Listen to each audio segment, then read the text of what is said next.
so ICO governance, something that really Miko was the first person, I think, to really start talking about that in an active way. In fact, you have, was it ICOgovernance.org? Yes, ICOgovernance.org. Yep.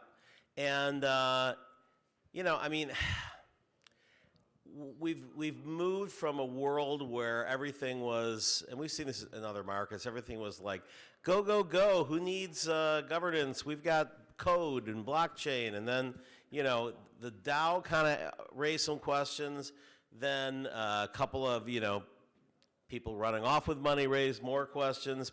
And then also, you know, I mean, short of that, I mean, I think the majority of no equity given up companies are not scams any more than the majority of projects are not scams, but they probably have their share of like the Silicon Valley number of 95% going out of business, right? And so boards usually help, you know, groom that 5% that may be successful someday and maybe turn it to 6 or 7% or prevent it from going down to 1%, right?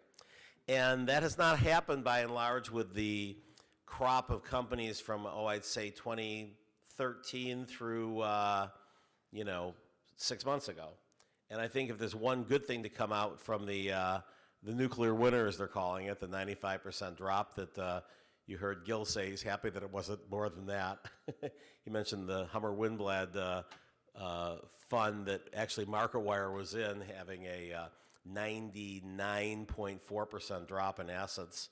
You put it in 100,000, you got like 6,000 back, and I think that was us because we actually sold at a 2 or 3x multiple of what they put in.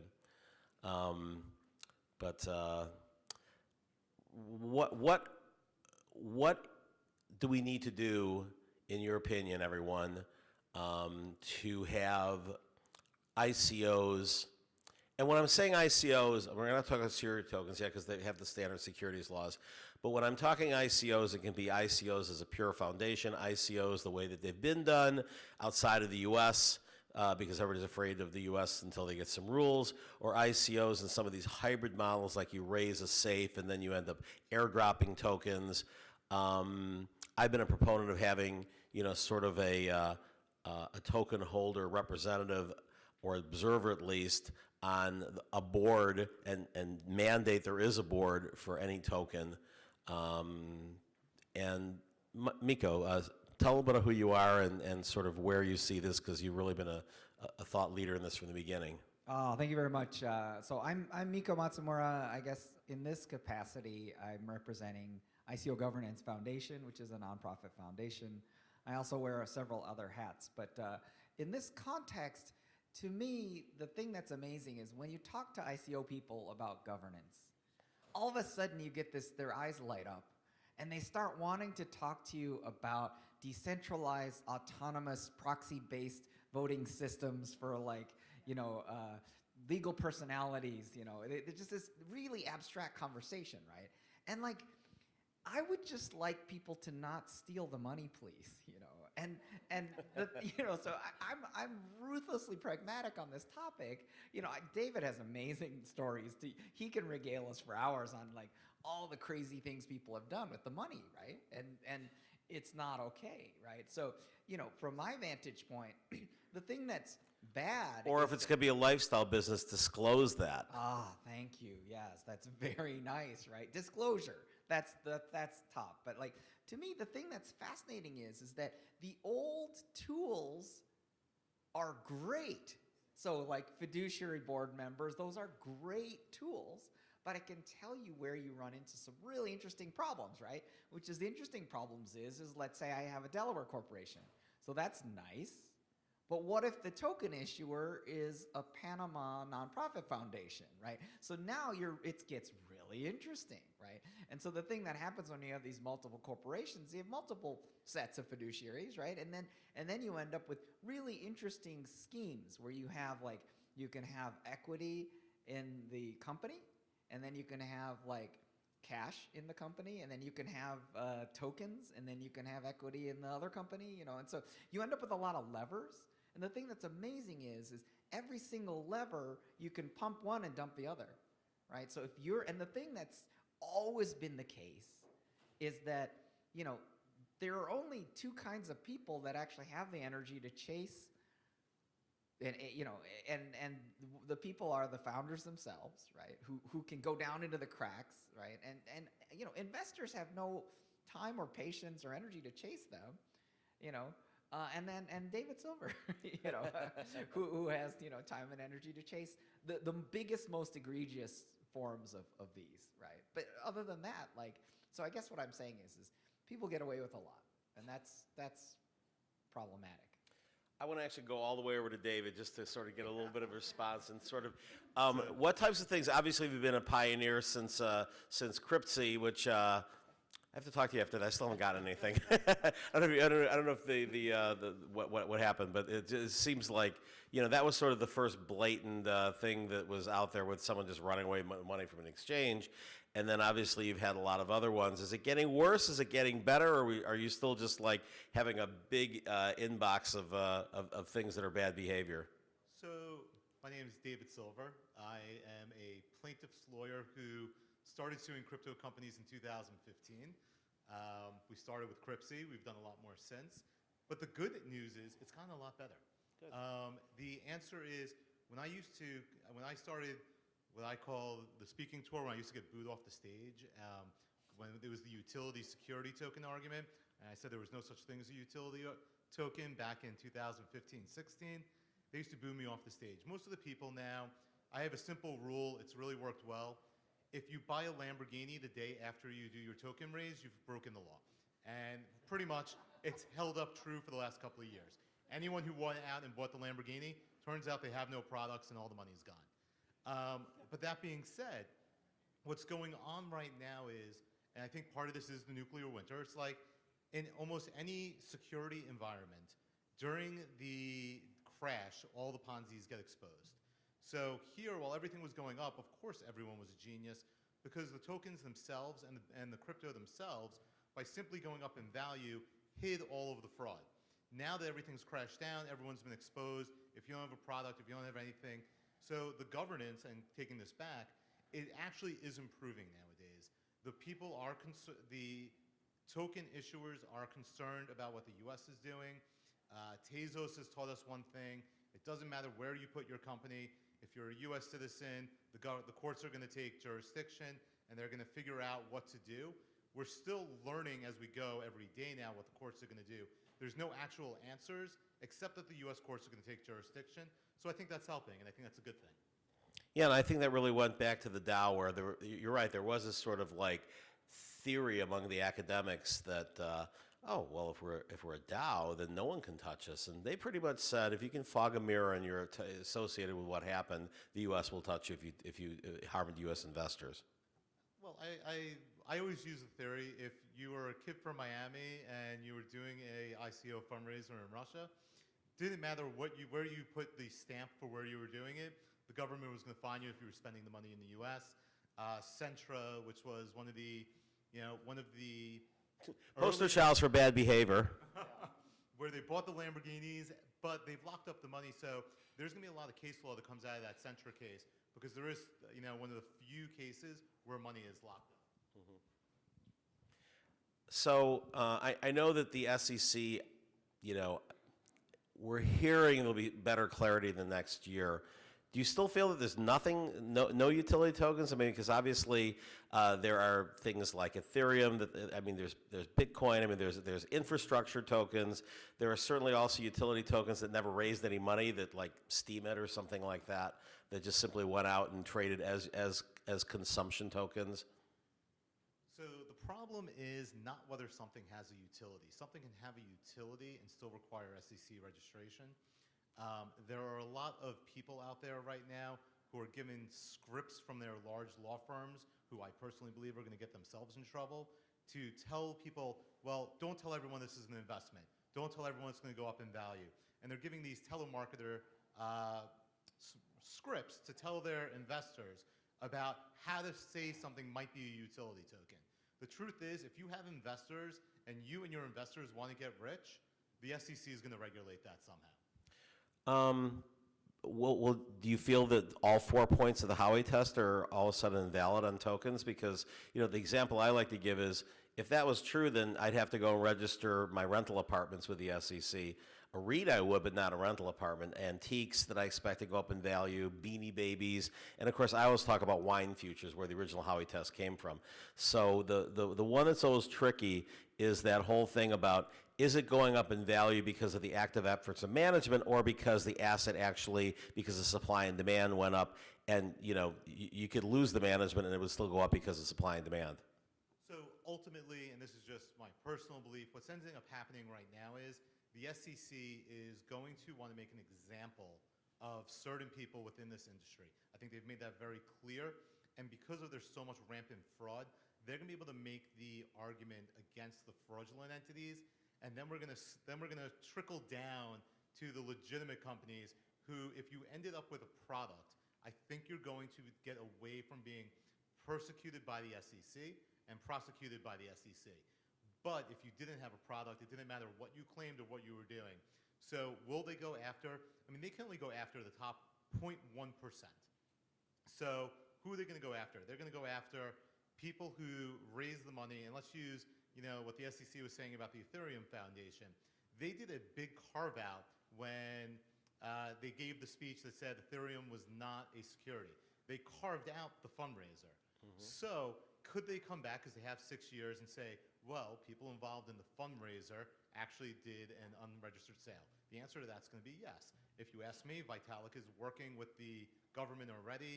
They're going to have what's called a deferred prosecution agreement, and he's going to do something. He'll pay, call it $10 million in a fine, and walk away. So the people who have a product are going to end up, and I use Coinbase as an example. There's a difference between Coinbase in 2012 and 13 and Coinbase today.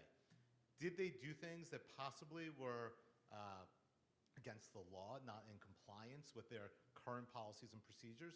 Sure, but now they've built a machine, and that machine's not going anywhere. So your personal opinion, I know this is your personal opinion, because I was involved in the Ethereum ICO. I thought they were being very careful on the legal side. First of all, Vitalik, Canadian citizen, went to Switzerland for a foundation, and they made it really clear in all their language that you were buying this because you're interested in the product, right? And I've never heard them say that you were going to make money in any of the road shows, in any of the documents. And the product did ship, and it did work. And, yes, because there's a lot of demand, and the ERC-20 got developed later, it went up in value exponentially. But, to me, that seems to satisfy the fourth level of the Howey test, of it basically going up because of its native value. Well, the problem is the marketing was associated post and the secondary markets and everything else that came out. It's impossible, especially in this day and age, not to find quotes that indicate there was going to be a speculation and go up.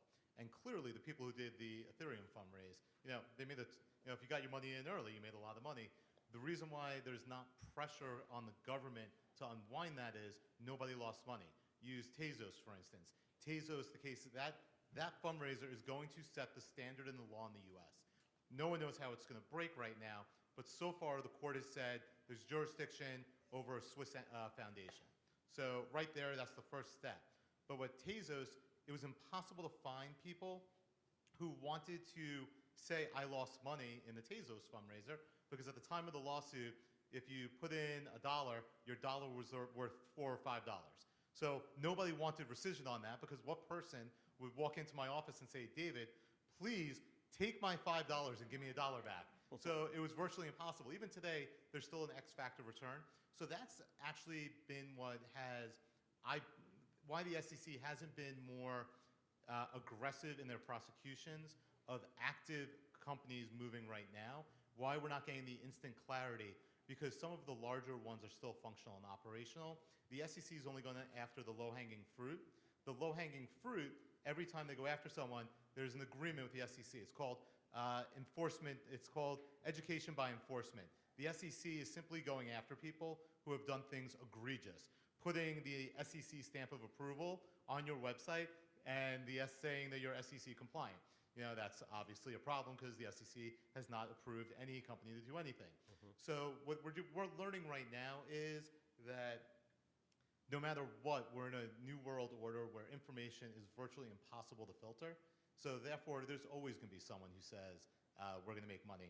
Kathleen Brightman, one of my favorite people, she did an article today that came out where she gave some quotes that her lawyers just must be like, cowering in a corner about how she doesn't care about the SEC. She's going to do it her way. It doesn't matter. When she gave the quote that the only thing her investors were entitled to was a tote bag, she didn't really mean it. You're not allowed to say these things in the the U.S. and in the courts of competent jurisdiction. So I do think that we're going to see a lot of engagement from the SEC, and I think we're going to learn a lot from the companies. I think guys like Vitalik, Brian Armstrong, Eric Voorhees can say a lot, but even Eric's working with the government now. And all these people, you work with the government when you have something to lose, and they're going to do something that the government's okay with and they're okay with eventually. So obviously, two of those three were exchanges. I'm going to throw out 3 of the top 10 tokens that involve Americans and ICOs. In the one case, it was private in Japan. And just your opinions on them, given sort of some of the statements you've made. EOS was the biggest ICO ever, was blocked Americans, many Americans on the team, raised $4 billion. Pretty much if you read the terms and conditions, Block 1 says it's already developed, we get to do whatever we want with the money. And so far they've been deploying it into venture funds, and the EOS community goes off and does what they want. Any problems? 2020 is going to be the answer for the SEC for going after companies. I would say EOS is going to have, right now, the biggest target on the back from the government. How about Stellar? I was surprised when they went after Ripple. Did Stellar do things better? Back to my personal opinions, Ripple and Stellar are, I think, unique, places. I'm more comfortable talking about Ripple just because of what they're saying publicly and doing publicly. Ripple is going to fight until the bitter end. They've hired Scat and ARPS to do their defense. They've hired former SEC commissioners. So they're going to fight to the end to say they're doing it legitimately. I think that's good for the space. I think it's going to, again, trickle down to some of the shitcoins that they're going to get the benefit of what Ripple is doing. Precedence, yeah. So I think that's going to work to their benefit. And the last one of the top 10, that Cardano. Can't comment on that one, Paul. Sorry, I have a cough, and I only cough when I laugh right now. Okay, you can read between the lines there. I apologize that I didn't Google your latest press releases. Who are the last 2 or 3 that you've taken on since, like, say, Gigawatt? I'm getting a ton of press, and the Wall Street Journal is going to run a 2-page story on BitConnect.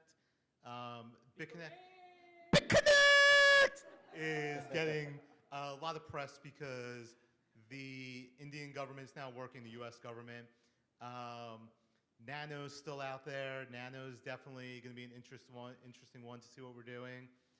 Gigawatt, has changed because the CEO is no longer with the company.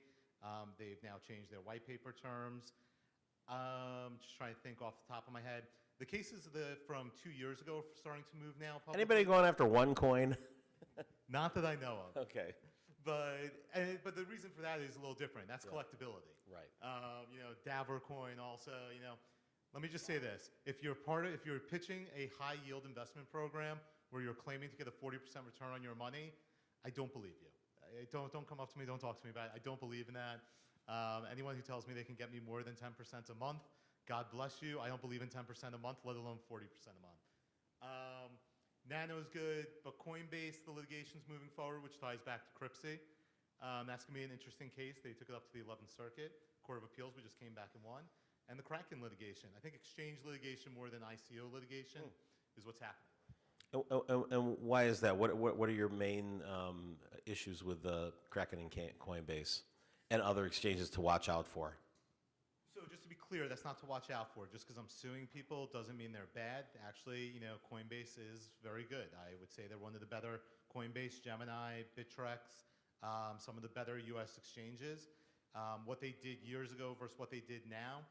But the Coinbase litigation is about money laundering, taking money and off-ramping for someone who stole 8.2 million in Bitcoin in 2015, which is now worth, I think at today's value, assuming we haven't gone up too much today, about $115 million. They off-ramp that money so the bad guy can go to China. Kraken, Kraken allows their users to use margin. As a user of Kraken service, do you, as a user, are you entitled to certain client protections like you do have when you trade stocks on the NASDAQ and the New York Stock Exchange? There was a flash crash. They blew out all their clients on margin. They said, we're sorry. There was no flash crash anyplace else. The price of ETH went from $97 to $22 in an hour, and they blew out all their clients on margin. If that happened in the real world, well, even in our world, in crypto, when it happened at Coinbase, Coinbase reset everybody's accounts. If it happened in the real world, there will be triggers on the stock exchange to prevent that from happening. I'm just an investor advocate. I believe, and this goes back to where we started here, I'm an investor advocate. Fiduciary duty. You give people margin, you have an obligation to do right by them, and we should continue to do right by them, and the lawsuit against Kraken says that, and I think a judge is going to rule in our favor on that. Okay, fabulous.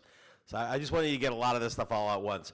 Mark, you're an advisor. What kind of issues do you advise companies, given that David Silver's really keeping an eye out on everything, and Miko and groups like his giving advice to the whole sector? I mean, obviously it's changed dramatically in the last year. I mean, what do you tell a new ICO coming in and saying, hey, I'm going to do a utility token and I'm going to use it to fund the company and then grow this and that? I mean, what's the range of questions that you look for? What are red flags? Well, first of all, I take out a calendar and show them that it's not October 2017. But seriously, building a company, Michael and I go way back 20 years. I built a bunch of video game companies and media companies over the years, sold one to Verizon, sold one to AOL, sold one to another company over in Europe. And I think what's old is new again. Do you have a great team? Do you have a product or service that helps people do something and makes money? And number three, can you execute?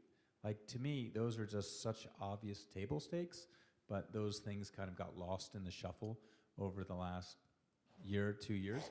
So that's the number one thing I want companies to think about. Like, okay, great.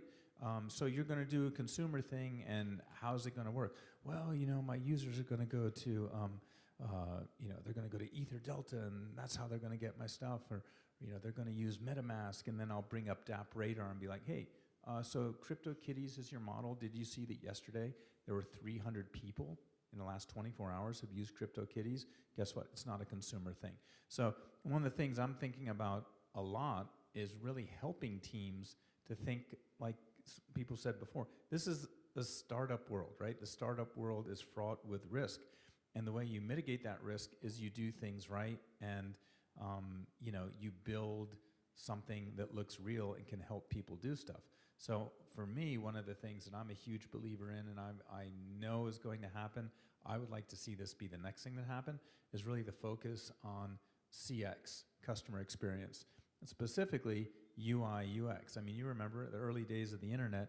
I remember building products and having to map which servers I'd go to, and then a lot of people don't really recall, but one of the biggest aha moments on the internet was DNS and LDAP, right? Where you have just routing of traffic, and if you type in, IBM.com, you really don't give a crap if it goes from LA to New York to Virginia to back again. It's just handled. And so the whole way things work with wallets, and oops, I had a client who actually got a spreadsheet from a token provider who was doing the token issuance, and they left in the wallet addresses of their previous client. So this one company sent $1 million of tokens to the wrong person. Luckily, the person who got the tokens was a friend of mine. He called me up. He said, hey, thanks, dude. Why did I get $1 million of tokens? And I was like, oops, you better call the CEO. So he was a good actor, and he called the CEO, and he gave the tokens back. But I mean, just the usability of the stuff right now just kind of isn't there. So I think, build something that matters, make it easy for people to use, and have a clear value proposition. The other thing, too, that I really just am sick and tired of is, kind of the feature tables. Like, oh, we've X'd off everything, and, Microsoft only has 3. Okay, that's great. Like, I mean, honestly, that's why they have hackathons that build shit in a weekend. And you can build something in a weekend, but it may take you 2 years to sell that in, right? The selling that in, the getting the trust. I spent 2 years at Oracle at the Data Cloud and Marketing Cloud and really saw that up close. Even Oracle, where every company is using something of Oracle to go and get a new beachhead, a new area to get the trust and sell in, that's hard. So I think, people should not rely on, gee, I have the best tech and everyone's going to use it, and instead kind of like, how do I solve a problem? How do I create value? I mean, all these things should be pretty obvious. It's just kind of now I think that's kind of starting to happen. So we should be having more biotech horizons and not, I'm going to flip it in a month horizons. Well, the other thing too that I'm concerned about is that, to your point, is that you have these startups basically trying to put together a legal financial strategy that you'd expect to see in a multinational, multi-billion-dollar public corporation. Right? It's like, okay, I'm going to have my company in Cayman, and then I'm going to put it on the Gibraltar Exchange, and then we're going to run it through Singapore. And like you said, it starts to look kind of dodgy. But just the one great thing. But it's not by choice. I mean, if you were just raising a normal mobile startup, you would never think about those things. But when you basically have FinCEN being vague, SEC being vague, you either just simply say, I'm not going to do a token, I'm just going to create a private blockchain, or I'm just going to do a venture thing and build it on a permission blockchain, or even if you go and airdrop it, you still have to maybe worry about FinCEN. Well, 100%. So that's why they go offshore. And yeah, you've been an advocate of this for a long time, Michael. And I think, frankly, that there are two things. And if I put on kind of my tinfoil hat, I'd be like, you know what? The SEC doesn't want a safe harbor, because there are two sides of every coin, and the winning side tends to be the one with the most lobbyists or the most money. And guess what? The financial services industry has a 300 basis point business model that's worked pretty well for them, and they have a lot of people with a lot of money behind them who are backing them. And all these guys with a great new idea that can solve a problem at 10 or 20 basis points don't have the same thing. And on top of that, you have a corrupt industry, the legal industry, which, because the legal industry is the only industry I know of that the benefit is to do things as slowly as possible, right? If it's the courts, if it's the lawyers. So a lot of this becomes like a full employment program for lawyers, and as we saw last year, there was a lot of terrible advice around SAFs that got people in a lot of trouble, and the people that gave that advice are no longer there, but there's no clawback, right? You're right. So, so these poor companies that spent 6 figures or more, were advised, and they're, up the creek. I had a client that actually was caught in this gap because the people doing their SAF were so overwhelmed that they literally didn't respond to them for a month. A lot of stuff didn't happen. They lost money. So, yeah, it's confusing, and it's way beyond my pay grade. You guys are much more plugged into this, but I think it's unfortunate that startups should have to worry about this kind of super corporate international level of complexity to try and build something simple. And it would be so simple, I think, for the SEC to be like, here's a really nice safe harbor. You do these 10 things, and at least you won't be prosecuted, right? And now a lot of the companies I'm working with, we got to talk to the SEC. So like Wyoming said, and as Caitlin said yesterday, not everybody fits into those. You have to do a lot of things like, not list and try to get unlisted if you are listed, and you have to do this. I mean, but, if the SEC said that, there'd be a boom of people coming in saying, oh my God, I can actually do what I want to do and have assurance that I'm not going to break the law as long as I don't make financial promises and I have an open blockchain, I have this and that and the other thing. So back to your original question, then I'll shut up. I think the one thing I talk to growing companies about is intent. What is it you're really trying to do? Mm-hmm. And so, who here is old enough to have seen Spinal Tap? Remember that scene where the guy comes in and he's like, yeah, this is my amp, it goes to 11. And the guy's like, well, what do you mean? Why don't you just make 10 louder? He's like, no, but mine goes to 11. And so I think, in today's world, our bullshit meter has to be on 11, right? You really have to be super skeptical. And then at the end of the day, you're making a judgment that if I'm working with Miko or if I'm working with Irina, that they're good people, they're solid people, they've done stuff. But at the same time, just because you're a qualified investor doesn't save you from stupidity. I mean, I tend to remind people that 100% of Bernie Madoff's victims were qualified investors. Yep. So, and as another colleague of mine said a little while ago, And he had a top job at NASDAQ. he was going to be, and there's no there's no correlation between IQ or or your bank account, right? So those are all things I think that should be happen, but just kind of like work on building a real company. It sounds pretty straightforward. That's my takeaway. So, Irina, you deal with multiple jurisdictions, and some of them have U.S. if not investors, at least U.S. Employees or U.S. founders. How do you sort of advise companies who maybe want to go to Malta, but they've got U.S. operations? I mean, what type of advice do you give to companies? It's really great question. So, let's go back to Malta real quick, just kind of to define why even Malta. All the things that you guys were talking about are really big issues. Your jurisdictional jigsaw puzzle is a big issue. It costs a lot of money. Banking problems, undefined rules.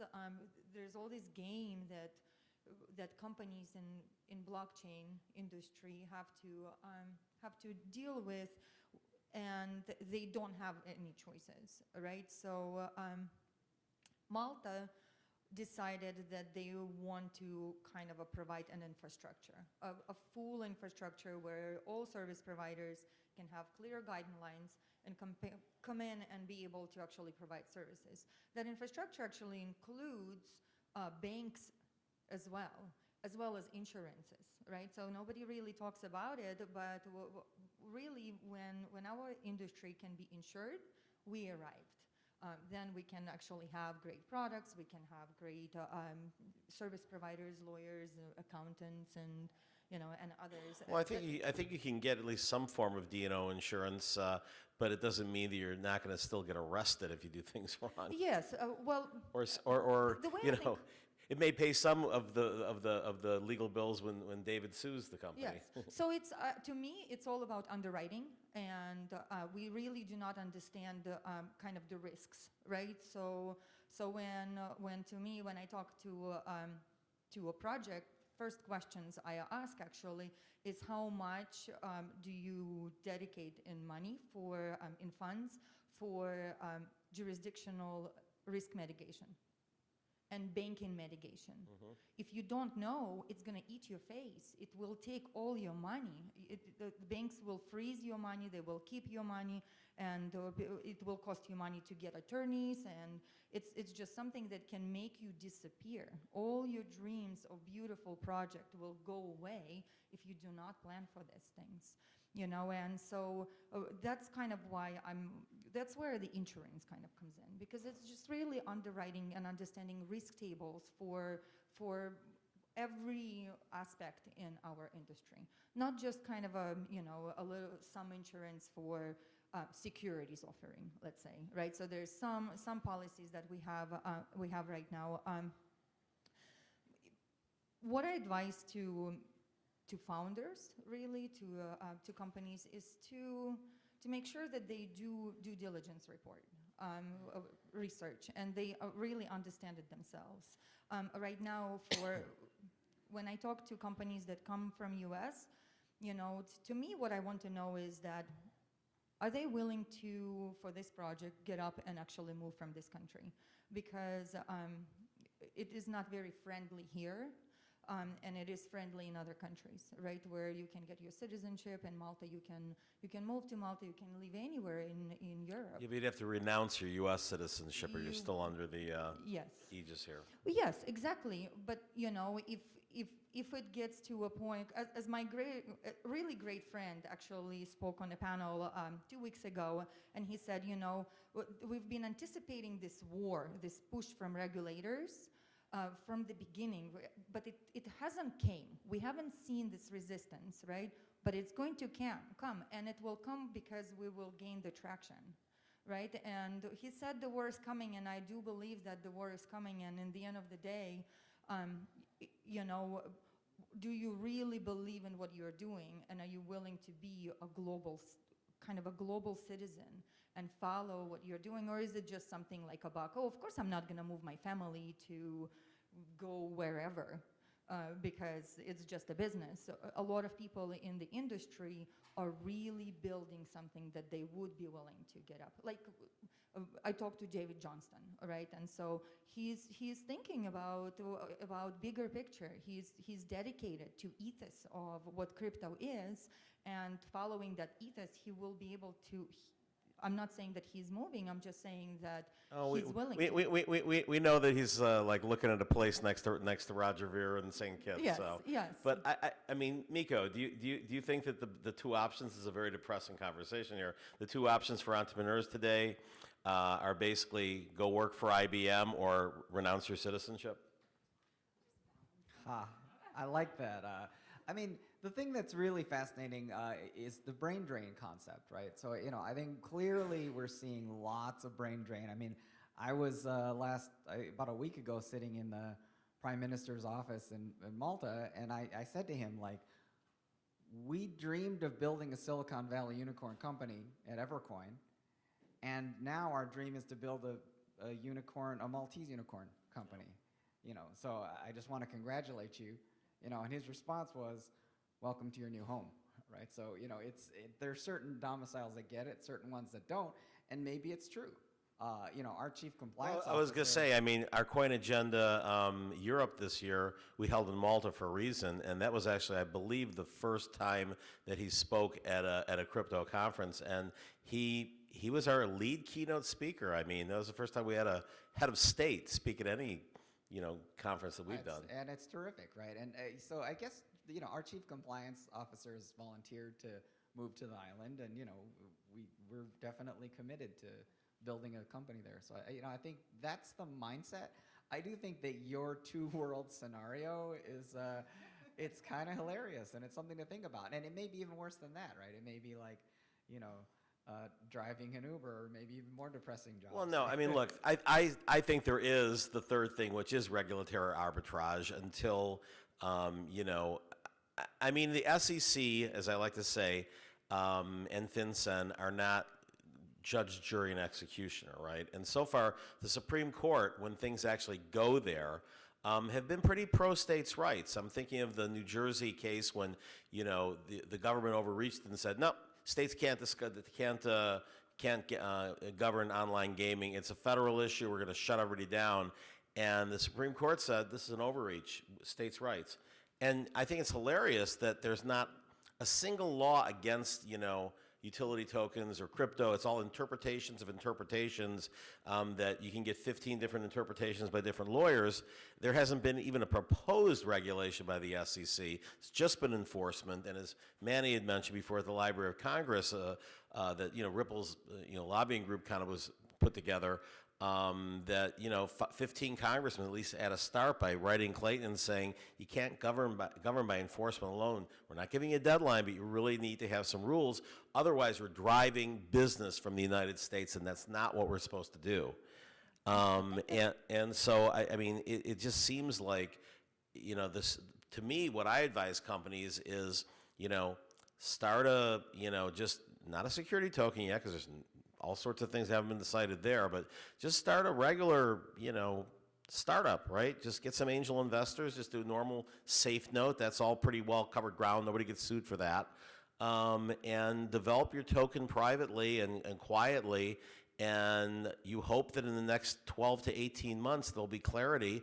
And meanwhile, you develop your plan B to have your regulatory arbitrage together. And at some point, the nuclear wonder ends when I think you have better clarity.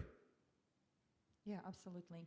So the thing about it too is, like you said, for the companies raise money here and develop here, if they want to actually invest, if they want to have a utility, everybody tells them here that it's dead. In Malta, the whole legislation is actually written for utility tokens. Mm-hmm. It's not written for, people think it's for, they think it's a security haven. It's insane. It's not. It has nothing to do with security. If you want to have your security offering, follow the securities laws of the country where you're in and wherever you're offering the raise. It's very simple. We don't need, there's nothing new about that. But in Malta, they're actually building legislation to facilitate the ICOs.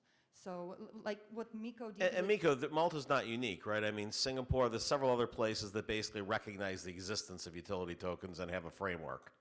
Well, they don't have framework. They have opinions, and those are very different. So Malta actually has created a legislation, and they created a whole framework. All other jurisdictions, they have favorable opinions, right? And I think that's Anguilla different. has a lot too, and there's a few Yeah. other Caribbean places. Yes, I mean, I use this analogy a lot, like, hey, I flew here yesterday, and just think if the rules that govern my flight were written in 1934, right, before they had airplanes. So, obviously, there are like aviation regulations because planes are different than cars. So I think, to Irina's point, I think that's awesome what Malta's done from the ground up. Build that jurisdiction, but the jurisdiction really starts with definitions, right? So I mean, these things are new things. And like you said, Michael, here it's like, oh, is it FinCEN, is it SEC? Trying to shoehorn stuff back into almost 100-year legislation just sounds kind of insane, but that's kind of a thing for a different day. But getting back to the thing about building a business, to me, the number one thing I say to potential company before I start working with them is, it's not about what you don't know, it's all about the what you don't know you don't know. So case in point, one of my clients, really great project backed by kind of AAA people and investors. All of a sudden, I just found out recently, all of a sudden they're having an issue because they have a registration in Gibraltar, and Gibraltar's like, oh, we taxed you on the height of the value of your tokens, which you haven't even issued yet, right? So now you owe us all this money. Oh yeah, and you raised, X ETH, and ETH at its height was this, and now ETH is there, and they didn't do a great job of treasury management, so they're going to have to, basically most of the funds they raised are going to have to go, like Irina was saying, is to pay taxes, or else they're going to be crippled. Or I else was going to they're say, I thought over. Gibraltar was a zero tax jurisdiction. Myth, huh? Yeah, no, it's 10% tax. But so I mean, those are the type of things that are complex. But the other thing is, it's just back to like building a real business. And then the other thing too, like you were saying, most of the world doesn't see a distinction between utility and security tokens, right? And there are a couple of projects I'm on. Well, I think they do. It's just that they don't dismiss utility as being a scam. Right, and there are a lot of projects that have dual token structures, right? And there's securities then. If there's securities with the utility, there's security first. So, okay, I won't wade into that. So. But just, coming full circle on that, I think there's a difference, and people are very critical of how slow the U.S. is moving. I believe the U.S. is moving. There is also the point that the U.S. has the most secure securities market in the envy of the world, because it's the largest, most secure, and there's also a shit ton of fraud in that secure market anyway. So that has nothing to do with crypto. You can't go, it is what it is. So there's nothing, we're at the nanoscent beginning of the technology. You can't think if, people wrote the law for the internet when Al Gore actually created it in his basement. It didn't actually, you have to take time to allow these things to develop. I think what people sometimes get confused in the utility and security token argument, that's all about fundraising. So people, they're talking about the law and the utility tokens. They don't dispute the utility function. The government's really only looking at the fundraising aspect of it. And it's a hard thing right now, especially when the government didn't understand the technology and there was a limited pool of people who could explain what was actually happening in 2015, 16, and 17. So I do think as we move into the next phase of this, which will probably be between 2020 and 2025, there's a lot of room for growth and a lot of great opportunity here without giving up your citizenship. So let me ask you a hypothetical, and then I'm going to turn it over to the audience for questions. So the next Ethereum, right? So say a company has infrastructure token. They're not funneling it back to some for-profit. They've just basically decided we've got the better mousetrap for building smart contracts or whatever. And they're American citizens. They do need to raise money to build it, but they can go and build it, you know, wherever in the world. They don't want to renounce their citizenship, but they can go and hire administrators to have contractors and you name it. Panama, St. Kitts, Malta, Singapore, and they raise a couple $1 million and they build this thing, and they're not making any claims to do anything. Is that someone that you feel comfortable has done things right, or is that someone you're going to be going, I'm going after them? Well, just to be clear, I don't go after those type of people regardless. I go after them when they steal the money, not the regulatory issues. So from the regulatory perspective, they're living in the U.S. or they're moving to, let's use Panama. Are they moving to Panama, living in Panama, and doing everything? The only thing that matters from a regulatory perspective is where you raise the money. The moment you take money from that first U.S. investor. So, No, blocking the U.S. So you're blocking the U.S. As long as you successfully block the U.S., I would say you're in a better position to not have to worry about that. There's going to be a variety of reasons why that doesn't work in the end, because most people are going to get in trouble in the next couple of years in on-ramping and off-ramping the actual fiat. So when all these tokens, you know, let's assume they go back up in value one day, it's going to how people get their money back in. The moment the money comes back into is someone in the U.S., that's going to change the... Even after they're on an exchange. We're going to get very complicated as people try and convert back into fiat of what happens next. Because a lot of people believe that a lot of the original ICO investment dollars were a diversification of original cryptos. So you trickle down from the crypto into the tokens. And a lot of that money hasn't converted back yet. What happens when that money converts back? So on-ramping and off-ramping is going to be a very interesting regulatory discussion that very few people are talking about because of the 97% price drop. Okay, I'm going to turn that over to the crowd. Stephen. Steve's right from Reddit. My question is, let's fast forward 24 months, and we start to have use, right? So one of these utility tokens actually starts to have use. To me, the really fascinating question is how that token and fiat flows around the system, because in use, the assumption in a consumer model, not a B2B model, is somebody's going to take $5 and buy a service. They're going to have to convert fiat into the token function, hopefully with a great UI UX, so that you may not even know they're really buying tokens. The tokens in the ecosystem manage that scarcity of network effect. And so I'm curious as to what your thoughts are of step a little bit forward, get out of the sort of mud that we're in today, which is getting us stuck to the ground. Let's have a conversation about whether or not there's value and how it's going to work regulatory-wise when it's just use. So get past utility versus security. How you raise the money is almost irrelevant for a second, because we're going to have this world citizens using multiple currencies in global jurisdictions, probably without KYC. You're not going to do KYC to spend. You're not going to do KYC to put $2 into the vending machine. So does it mean I have to have a global KYC account that works across all my currencies? So just fast forward a little bit and explain in your current regulatory context how Dell sells all their software this way. Because these are the mechanisms we're going to use to have 100% of the transactions at Cynics or at Dell, their global software business will run this way. So now explain tokens in the normal daily operation of what we would consider the enterprise software and service business, because that's what this looks like. That's what we're replacing. We're fixing credit cards, paying for cloud service with really crappy reporting and no consumer protections, and software that was sold with no consumer protections. And we're going to give the tools to that. So I'd love to hear this comment on use in the future. So very, very large ball of content. So you know, the way you kind of nibble at it is you just pick a spot. So you know, a couple spots that I want to pick. So I guess to me, I'm going to defer the comment on global KYC AML. I think I'm going to give that to Irina because she can speak really well to that.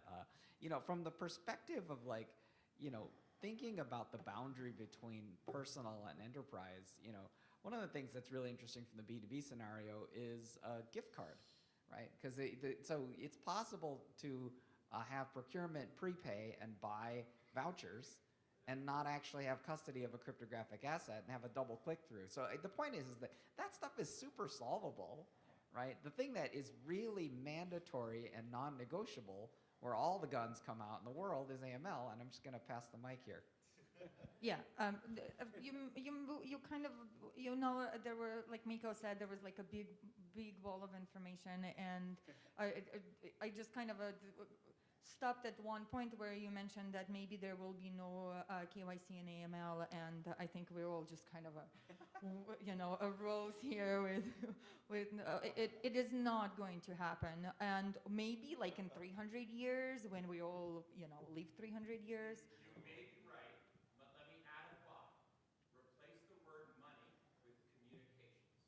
So blockchain is going to enable end-to-end chat with real security. That's what a blockchain transaction is. And so the Five Eyes have just passed that perhaps for communications, we should have the ability to put a back door for all the keys. And so what's interesting is anti-money laundering and the privacy rules around communications and media. What's the FCC's position on terrorist use of blockchain for communications? So I think Michael will probably want. There's probably a question over here as well. So this is a deep topic. But what I do want to say is that when you look at the Bill of Rights, what is not enshrined is complete privacy and anonymity, actually. So it's it's really unreasonable searches and seizures. The reasonable ones are actually technically then enshrined, right? So I think you would probably have a lot to say on this, but I kind of don't want a rat hole here. So I mean, we're all around. We're happy to chat with you, but I want to make sure the audience is getting like their questions. Hi, yes.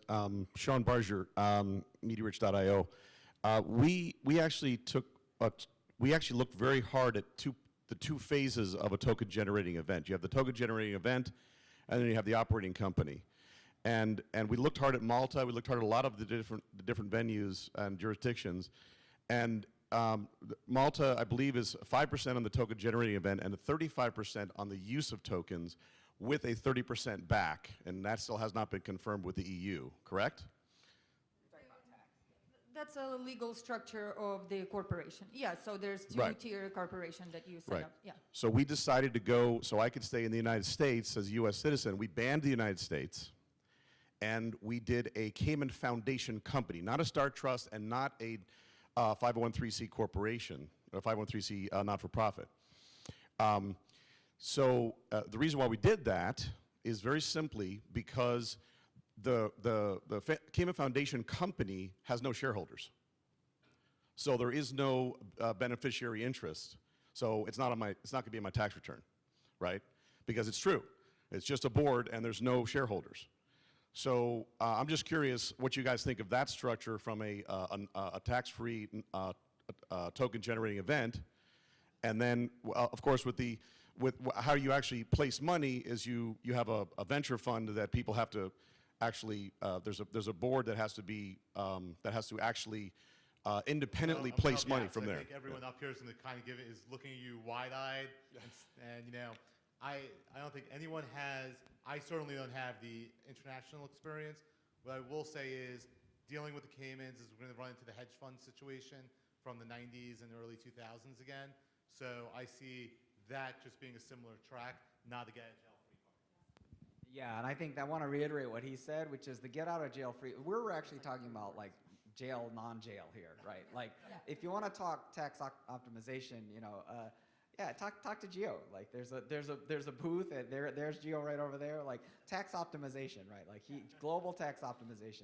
That's a different topic, right? That's different from this.